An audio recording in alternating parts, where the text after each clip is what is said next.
Meu querido e minha querida, eu sou Marcelo Brock, esse aqui é o canal Marcelo Brock, seja muito bem-vindo a mais um vídeo. Eu quero, antes de começar esse vídeo, te pedir para deixar o like, é muito importante que você deixe o like, mesmo que você não veja o vídeo até o final. E se inscreve no canal também, se não tiver inscrito, que também ajuda pra caralho, tá? Vamos lá, eu quero começar falando sobre Bolsonaro virar réu. Eu fiz uma live em outubro de 22, logo após a vitória do Lula no primeiro turno, avisando que o Lula seria eleito, porque na história do Brasil, eu estava trabalhando naquela campanha, não só cobrindo ela, como também trabalhando na campanha do Bolsonaro. Eu tinha explicado que na história do Brasil, nunca um presidente que venceu no primeiro turno perdeu no segundo. Logo, se o Lula tinha ganhado no primeiro turno e com todas as circunstâncias que estavam acontecendo, né, ali do TSE contribuindo para a campanha do Lula e boicotando a campanha do Bolsonaro, e eu poderia dar vários pontos aqui agora que eu não vou entrar em detalhes a respeito daquilo que vocês provavelmente sabem, né, durante a campanha, mas a mídia e tudo mais. É claro que o Lula venceria. Eu expliquei que o Lula entrando, o Lula faria aquilo que o Olavo avisou e aquilo que nós vimos repetindo, né, pelo menos nós que fomos alunos do Olavo, que entendemos minimamente sobre o Foro de São Paulo, que é uma instituição parapolítica dos partidos de esquerda socialistas da América Latina, para quem não sabe, e aquilo que a gente sabe sobre modus operandi do PT e de governos totalitários, assim como foi executado na Venezuela, não por Maduro, mas por Hugo Chávez, que depois foi, né, desaguar em Nicolás Maduro, que a Venezuela vive hoje, mas como aconteceu na Bolívia, na Nicarágua, em Cuba e em vários outros países e nações, tá? Enfim, é óbvio que o PT, quando assumir esse poder, ia tratar como prioridade a perseguição a Bolsonaro. E é óbvio que o judiciário ia estar incluído nisso. Por quê? Todos os ministros do STF são indicações políticas. Eles não são apartidários, eles não são imparciais, tá? E como todos os governos anteriores foram governos de esquerda, é óbvio que a maioria dos que estão ali devem a governos de esquerda, tá? E para quem muita gente não sabe, no Brasil, mesmo a suposta direita dos anos 90 e início dos anos 2000 era esquerda, tá? Não havia direita, era um teatro de tesouras que se fingia que havia uma direita. Também não vou mergulhar nesse assunto, que não é o tema do vídeo, mas que na verdade eram todos de esquerda, só que alguns eram levemente mais moderados, né? Enxergavam um pouco o mercado e os números, e outros eram mais socialistas, mais esquerdistas, né? Que era o caso do PT, do PSOL, do PCdoB, etc. E os menos esquerdistas, eu tô falando dos tucanos, eu tô falando do PSDB, PMDB e etc. Enfim, compreenderam, né? Fernando Henrique é de esquerda. Fernando Henrique, por mais que tenha feito algumas leves privatizações muito mal feitas, ele manteve monopólios. E o Fernando Henrique é conhecido internacionalmente como professor esquerdista de sociologia, tá? Um social-democrata para socialista. É importante que a gente compreenda isso, e Sarney também, todos que estiveram ali. Não passou pelo governo do Brasil desde 1989, quando foi feita a nova Constituição. Até então, nenhum presidente de direita que não tenha sido Jair Bolsonaro, que trouxe argumentações conservadoras e liberais para o governo, tá? E até libertárias, tá? Tinha gente dentro do modelo econômico do Bolsonaro ali que eram libertários. Isso foi fantástico. Claro, uma pouca quantidade de pessoas. Claro, que não conseguiu fazer muita coisa, sequer ficou até o final do governo, mas houve. Isso já é um grande avanço para uma ilha maluca chamada Brasil, né, tomada pela esquerda.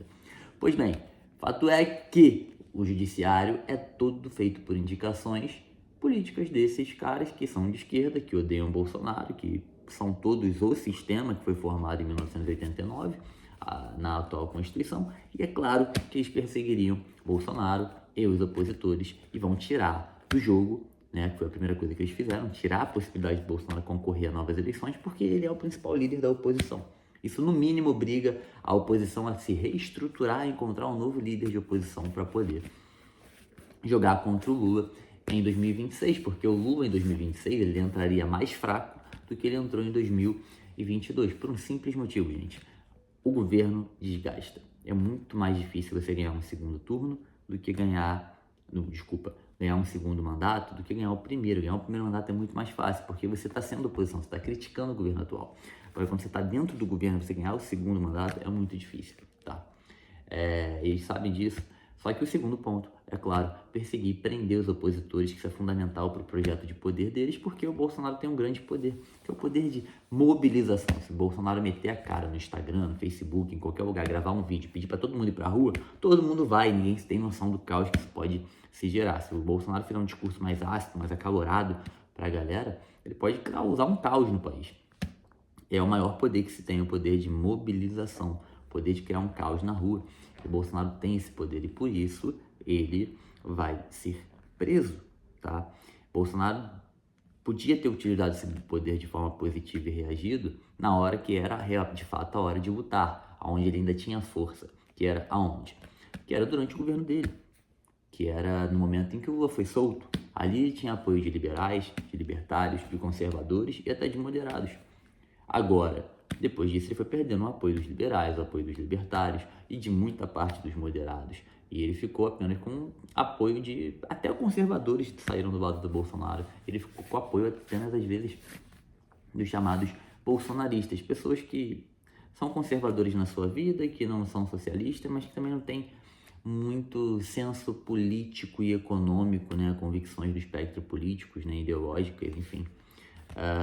As pessoas que são mais emocionais e sentimentais no sentido político, que não é uma crítica, é só uma naturalidade, nem todo mundo precisa compreender e entender tudo de política.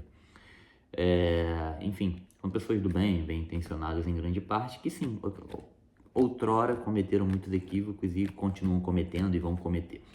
O ponto é que Bolsonaro não agiu quando o Lula foi solto, não agiu ali na hora que perdeu a eleição de uma maneira não justa, como sabemos. Não estou falando que houve manipulação ali nas urnas, porque isso é difícil de eu garantir para vocês, mas eu posso garantir que houve manipulação eleitoral durante o processo eleitoral. Eu trabalhei naquela campanha e eu vi com meus próprios olhos.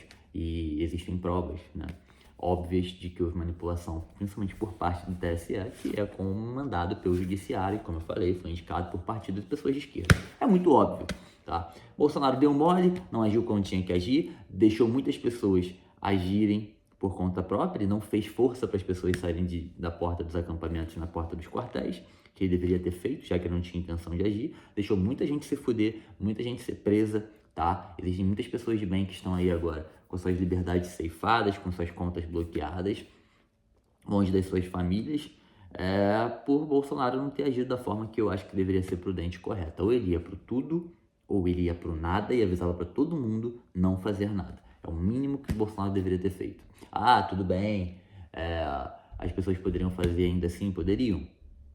Mas ele deveria ter feito a parte dele como líder, tá? Então, não perdoou, ele errou feio naquilo ali, a gente tem que ser lúcido, entender que ele errou, ou por inocência, ou por ficar em cima do muro sem saber o que faz, mas quando você é um líder, você tem que liderar, você tem que estar na frente do seu povo.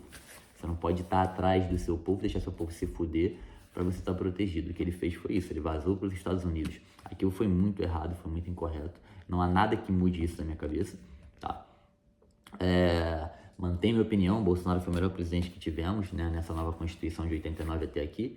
Contudo, entretanto, todavia, eu não vou deixar de fazer críticas, não, tá? Eu não vou ficar passando pano e achar que ele é algum tipo de Deus, não. Ele cometeu muitos erros e equívocos, inclusive as indicações para o STF. A gente poderia ter 2 bons nomes no STF hoje, a gente poderia ter um Sérgio Moro no STF hoje, a gente poderia ter algum outro nome muito interessante, mas ele indicou 2 porcarias.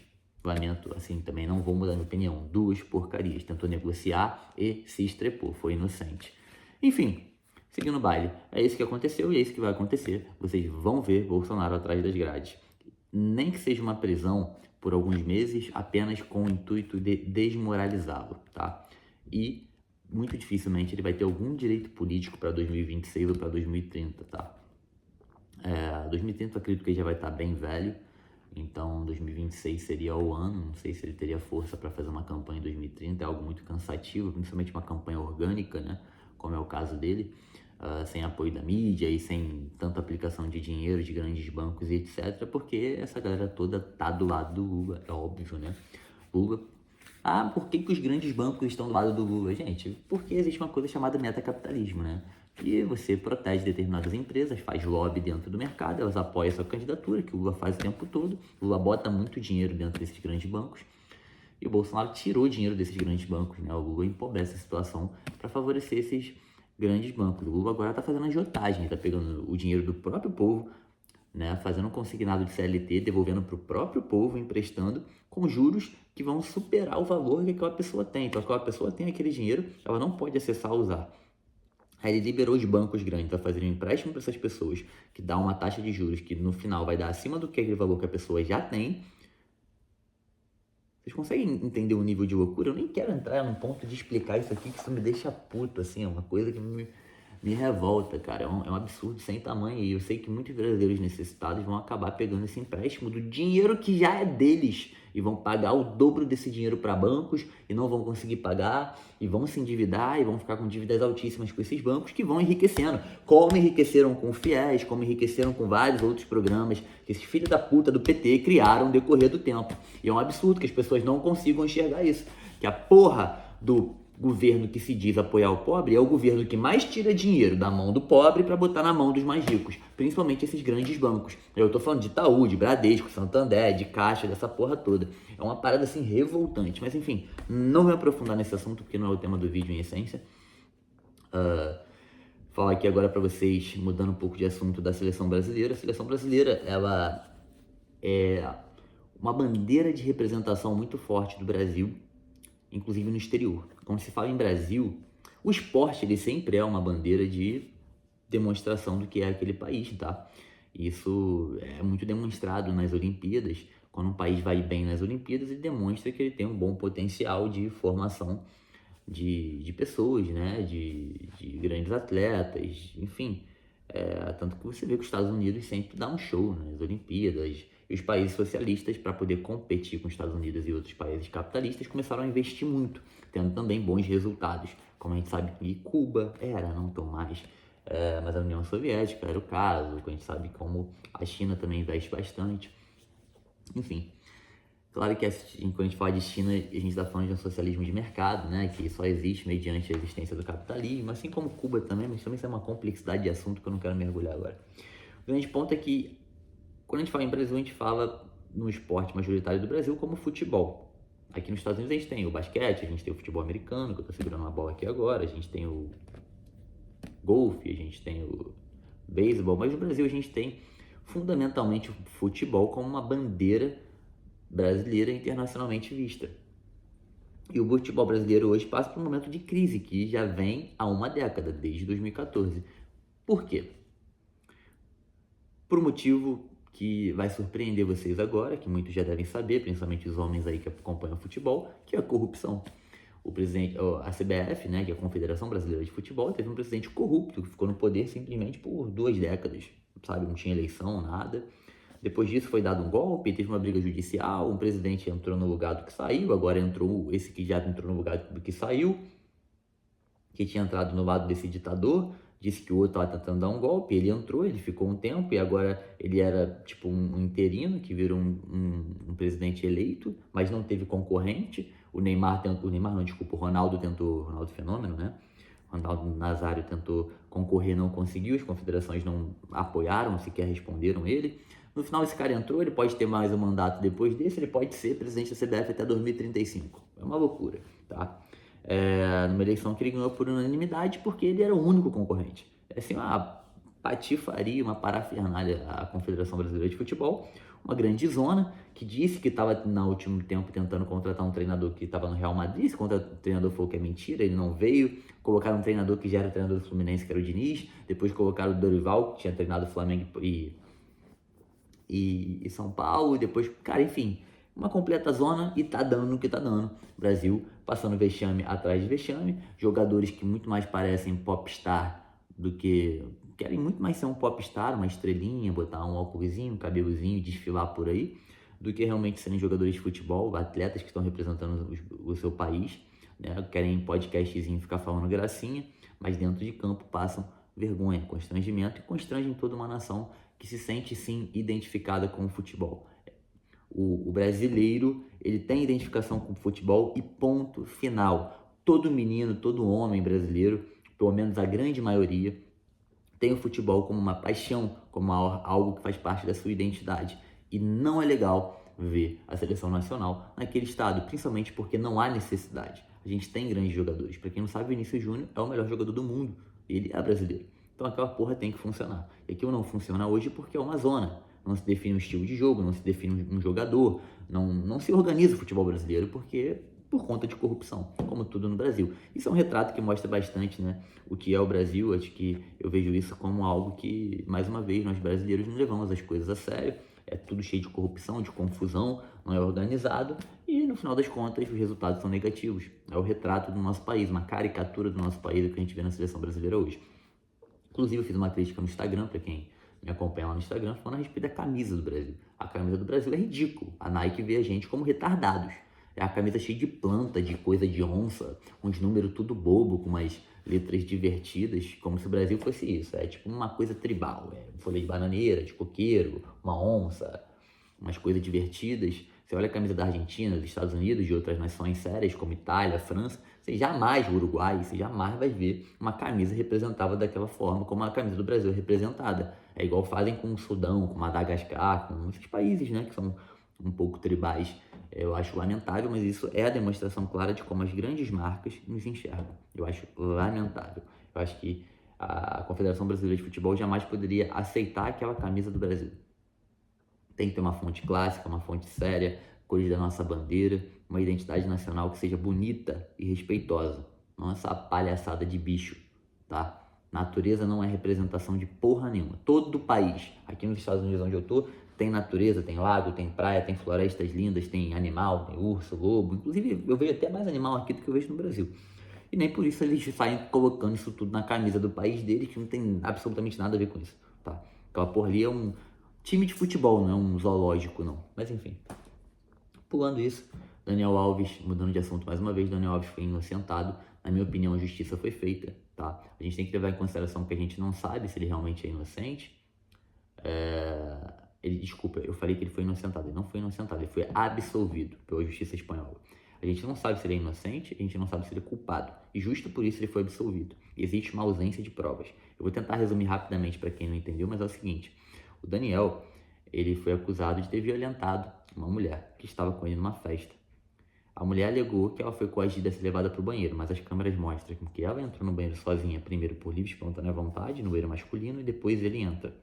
Mas ela também afirmou para a justiça, apesar dessa primeira parte aí que não condiz com o que ela relatou, que dentro do banheiro ela foi obrigada a ter relações com ele à força, de uma forma não consensual. No corpo de delito não demonstrou nenhum tipo de agressão ou violência, mas parece que demonstrava sim que ela tinha, né, DNA dele dentro dela, ali na vagina dela, que configura que houve uma relação sexual. Mas daí de haver uma relação sexual a haver um estupro é algo muito distante, tá?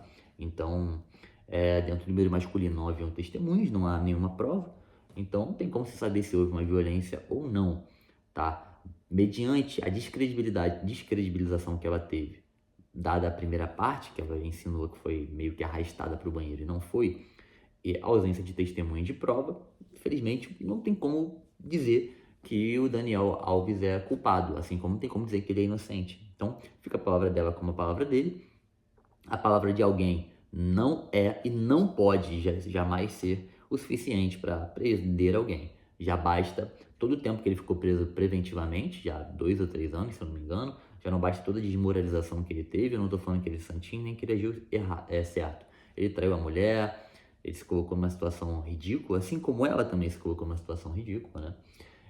Então ele sofreu consequências quando você faz coisas erradas. Agora também, é aquilo. O cara ser um idiota, o cara agir errado, o cara trair é uma coisa, o cara ser um estuprador é outra completamente diferente. Existe um gap, uma escala bem grande entre uma coisa e outra, e não pode se difamar um ser humano assim sem que a gente saiba realmente se algo aconteceu. Ela pode realmente ter sofrido isso, como ela pode ser uma espertinha tentando dar um golpe. E aí? Quem é que pode dizer, quem é que pode provar? Nesse caso, presunção de inocência, isso é algo fundamental para a justiça, que deve continuar existindo. Então, nesse caso, bato palma para a justiça espanhola, que não agiu pela pressão popular, mas que tomou a decisão, que é a decisão legal, legalmente falando, correta, tá? Não sei se seria desse jeito no Brasil, não. Mas fica a lição aí para mulheres e para homens, né? Mulheres não devem entrar num banheiro masculino com um homem se não tiverem intenção de ter relações com ele, porque tudo que acontece dentro de um banheiro masculino, a partir do momento que você entra por livre e espontânea vontade, é impossível de se provar, né? quase impossível de se provar. E homens, cuidado com o tipo de mulheres que vocês se relacionam. Lembre-se que sempre que vocês estiverem traindo a mulher de vocês, ou se envolvendo com um piranha, podem acontecer determinadas consequências que são negativas. Eu acho que vocês já estão cansados de ouvir eu falando esse tipo de coisa, né? Pensa com a cabeça de cima e não com a cabeça de baixo, porque senão você vai se estrepar. Isso é só mais um caso, é só mais um exemplo, né? Espero que vocês tenham gostado do vídeo. Por esse vídeo é só. Deixa o like aí, por favor, que vai ajudar bastante. E se inscreve no canal. Tamo junto, até a próxima.